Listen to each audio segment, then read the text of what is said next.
যারা বাবাকে ভালোবাসো তারা একবার এই ভিডিওটা দেখো। বাবা পরিবারের ছায়া, তার কাঁধেই ভর করে এগিয়ে চলে সংসার। বাবার পরিশ্রমী সন্তানদের জীবন স্বপ্নে ভরে ওঠে। তিনি কখনো নিজের কষ্ট বুঝান না, সব লুকিয়ে রাখেন।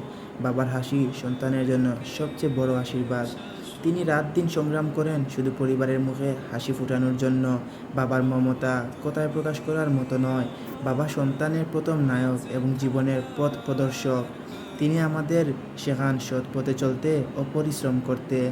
বাবার ডান হাত হলো ভালোবাসা আর বাঁ হাত হলো ত্যাগ। তিনি সবসময় চান সন্তান যেন তার চেয়ে ভালো মানুষ হয়। বাবার কষ্টের ঘামই আমাদের ভবিষ্যৎ গড়ে দেয়। বাবার প্রতিটি উপদেশ জীবনের সম্পদ। বাবা রাগ করেন, শাসন করেন, কিন্তু সব কিছুতেই লুকানো থাকে অশেষ ভালোবাসা। তার ত্যাগ কখনো পূর্ণভাবে শোধ করা যায় না। বাবা হলো সেই ছায়া যিনি থাকলে পৃথিবীটা নিরাপদ মনে হয়।